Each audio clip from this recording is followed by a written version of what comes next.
IndyCar or NASCAR racing at the same track on the same weekend, that's like a Roger Penske thing. Is it that could almost be a spectacle of racing type weekend? I mean, if this thing works out, and maybe both circuits even get back to the main track, if that's a goal. Yeah, I mean, I think that they're going to leave the oval for IndyCar for the Indy 500.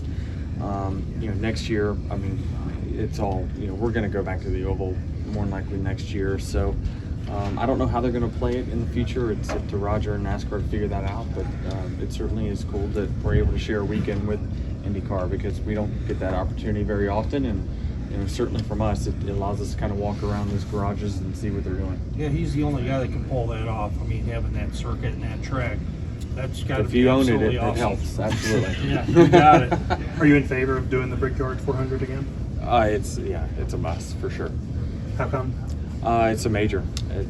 No matter whether you like the racing or not, we took a major off the. You can't. I love the debate on social media, but like, well, what's the fourth one? Well, there is no fourth one. You can make one up, but there is none.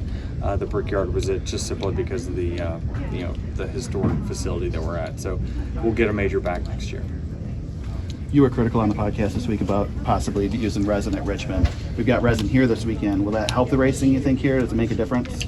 Yeah, I mean, my reservation is just creating anytime you add more grip to a lane, the cars will find it, the drivers will find it, and they're going to stay in that lane. And so, I just don't know that, I heard Dale Jr.'s explanation, and it sounds like we need to do something in between.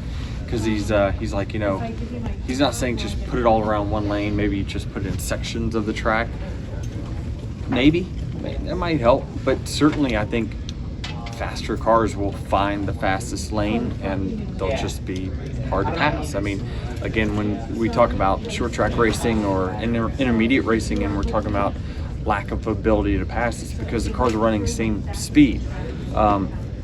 That's what this platform of car was built to do, is everyone run the same speed. So we need to kind of redefine our goals of what we're really shooting for, because the car's done what the series has hoped. On the team side, we certainly wish it cost a little bit less, but really, been pretty happy with what we've seen so far. And putting resin at Richmond, I just don't think is the answer. I think that they can work on a tire that can be better, and NASCAR's working towards that. Denny, I'm sure as you look at long-term plans, I don't know where the Xfinity Series falls into it as a team owner. Not close. With the media rights, does that change any thought process on it? Is that because it's not enough, or is it because it's just not enough? It just doesn't make any sense. Not especially without scale. I think Dale Jr. can do it because he's got sponsors, and he's got scale. So, but there's not that many Dale Jr. teams out there. That's why you just look at the Xfinity garage. It's rough. It's really rough because it's just hard to make sense. Obviously, you're gonna have Kamui next week. What are the expectations for that?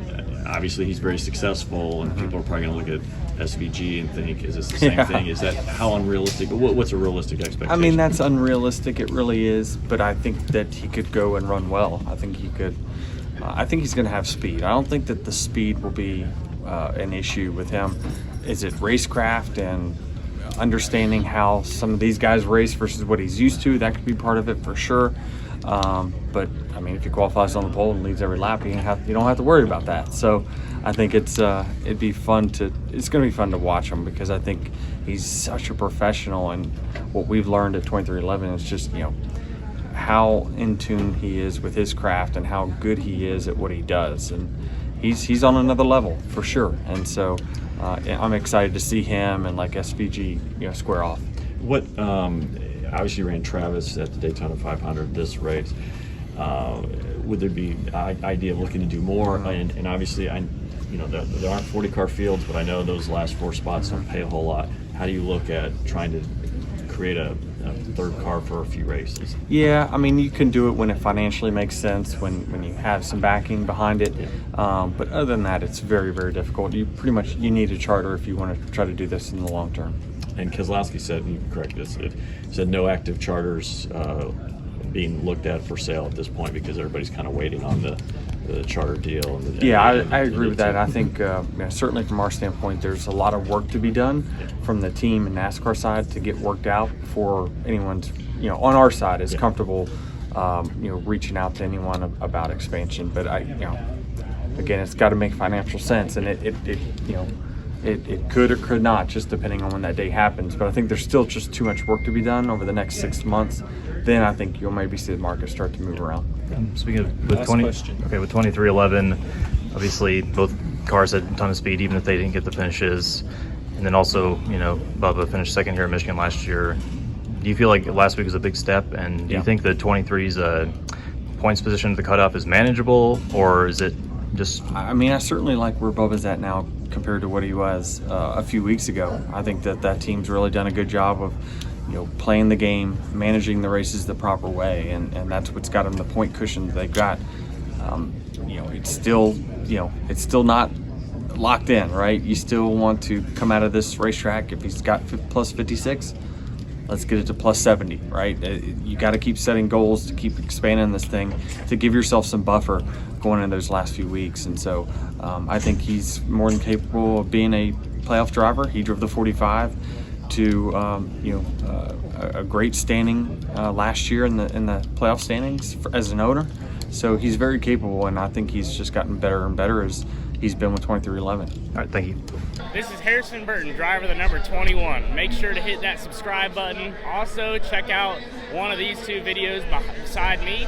Visit frontstretch.com for more racing content.